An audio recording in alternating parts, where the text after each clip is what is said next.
like, comment, share, subscribe.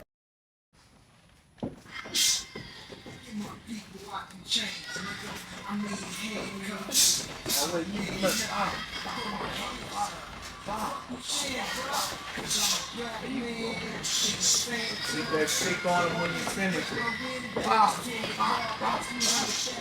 Hey, put that stick. Keep that going, Josh. Welcome to Flat Life TV, where we connect music, streets, and culture. Today we got a special guest. Tell everybody what your name is, bro. Brad Solid. All right. Busy beatboxing, man. Where you from, Brad? Prop, Louisiana, baby. All right. How was it growing up for you? And what was your childhood like? Like every other child in the neighborhood, in the ghetto, growing up. I had my father and mom. I was blessed to have that. You know what I'm saying? So it was lovely growing up. All right. Father, mother, grandmother, aunties, cousins. Now, what kind of kid you was, bro? You was bad? Nah, I'm not really no bad kid. We wasn't no bad kid. I mean, if you want to call having fun bad, then we was bad. You know what I'm saying? Because we kept a smile on our face through all the hard times in the ghetto, you know? All right. Who was your biggest influence early on? Family, mentors, or friends? Family mentors, my older cousin. All right. I had my older cousins. My older cousin was influenced. The older one was older than my brother, but my older brothers was my influence, you know? How we was raised, family, was mom, dad, siblings, you know what I'm saying? But from that we had big cousins that we looked up to. They were bigger than us, older than us, you know? All right. Was boxing always a dream for you, or did it come later in life? No, it was always my dream as a young kid.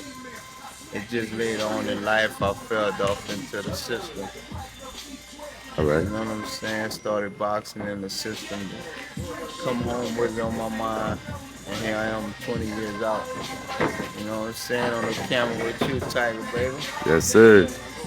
What What were some of the biggest struggles you faced coming up in our neighborhood? The biggest struggle that I faced in the neighborhood was, I guess, us, no brand in all of us. Well, we all had our brand, but nobody was thinking master plan for the future for us. We were just thinking now. You know what I'm saying? We was all thinking now, and I was with it. You know what I'm saying? I was just young, and that's how I was taught. So I was with whatever. But and when I fell off into prison, you know what I'm saying? As time went on, and I realized time was everything on earth that really mattered. So, you do something beautiful with it like I did in the sport of boxing, you know? All right. How how did you how do you think your environment shaped your mindset and your toughness today?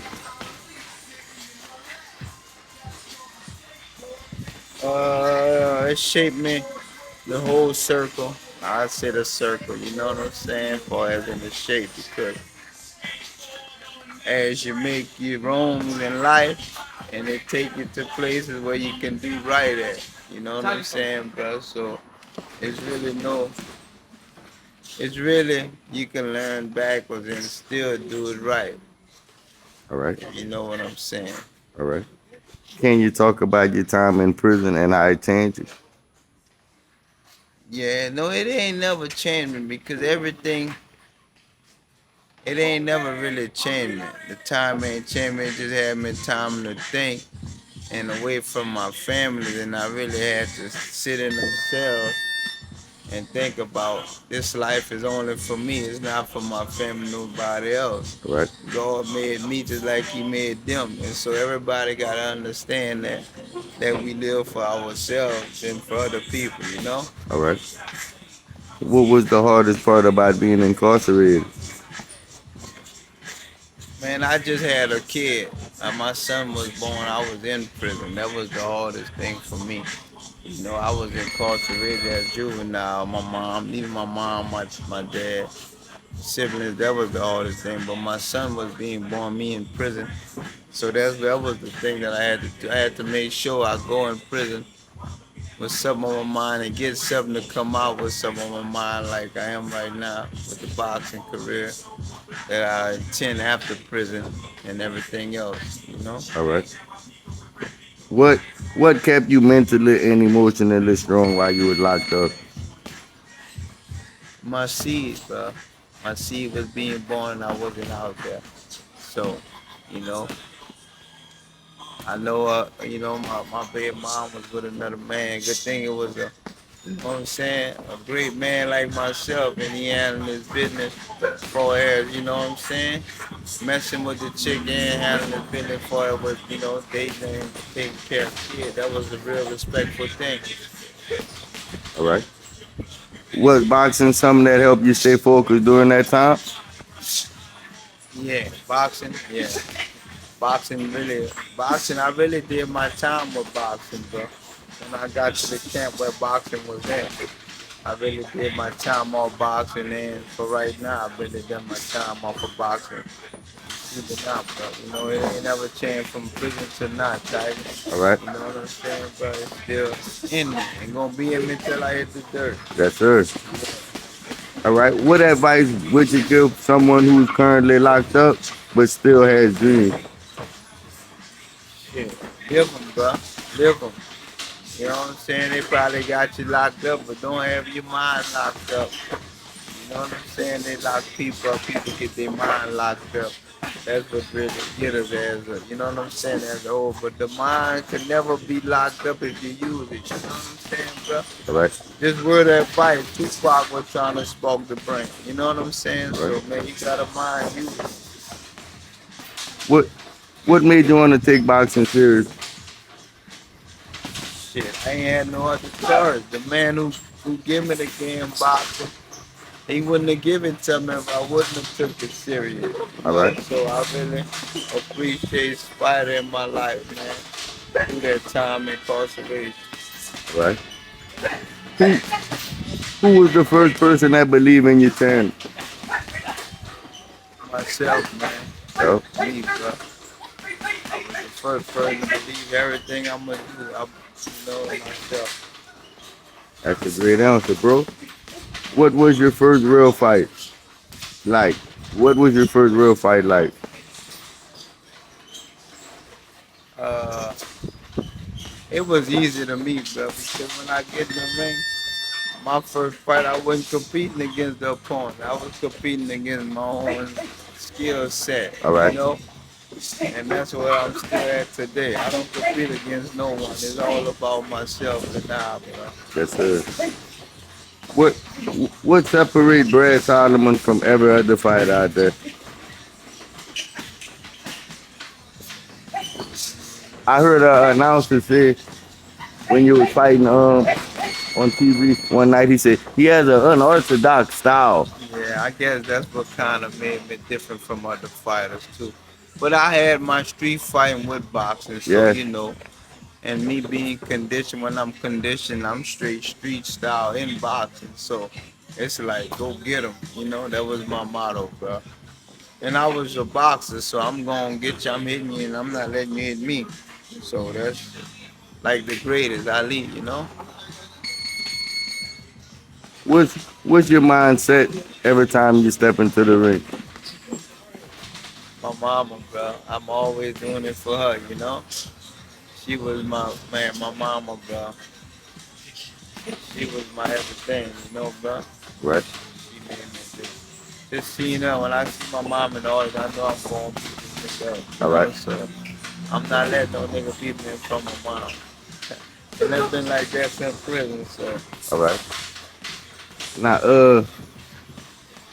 you would have a ritual or a routine that you did before every fight. Nah, not yeah, in prison. You know what I'm saying? In prison, the love we had, the fellowship that I grew up in the boxing program with, bro. We would walk each other to the ring. and we know what we finna do because the condition and everything ready in the sport. So, and we just competing against ourselves, the mindset and the skill level. And, man, that shit was beautiful. Bro. I wish I had that today, but it just, I come out of prison, everybody get their own way, and All right. yeah. What's been your proudest moment in your boxing career so far? Like I said, bro. Proudest moment in my boxing career, like I said, bro, is just going out to the ring, mom in the audience, smile on her face, All and right. I'm finna get some nigga ass. All right. What's what's been what's been your toughest opponent, and what did you learn from that fight?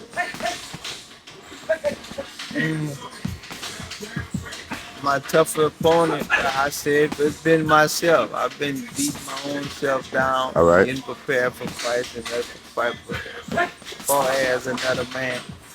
Nah, That's a great answer, bro. yeah, bro. What's your favorite thing about Lafayette? Them niggas can fight. We can fight like a motherfucker. We ain't got a box. We can fight. That's the great thing I love about the flat. All right. You know what I'm saying? Our manhood, we been there with these. Not no guns. This gun shit. This shit new to me, bro.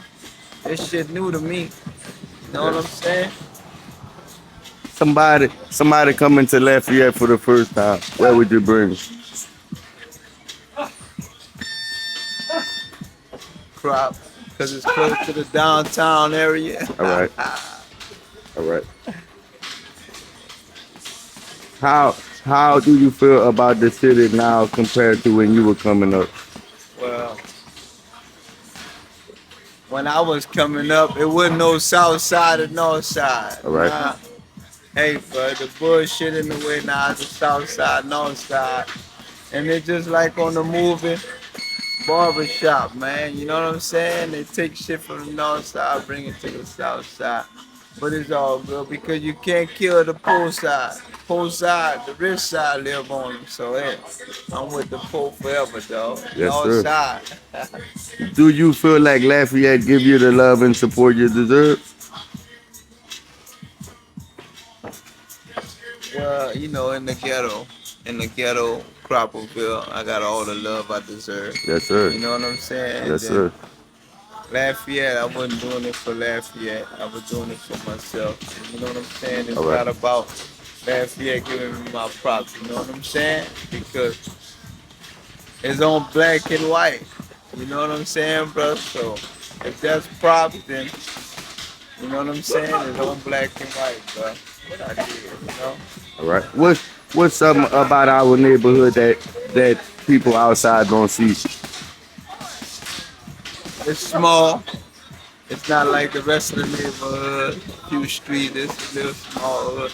But within this branch off, we got another side. But our hood, we was small, and like the brothers came from there. We was all connected real tight. You know what I'm saying? We ain't beef or none of that shit. I mean, we beef, but we kept in the hood. It was all love. You know what I'm saying?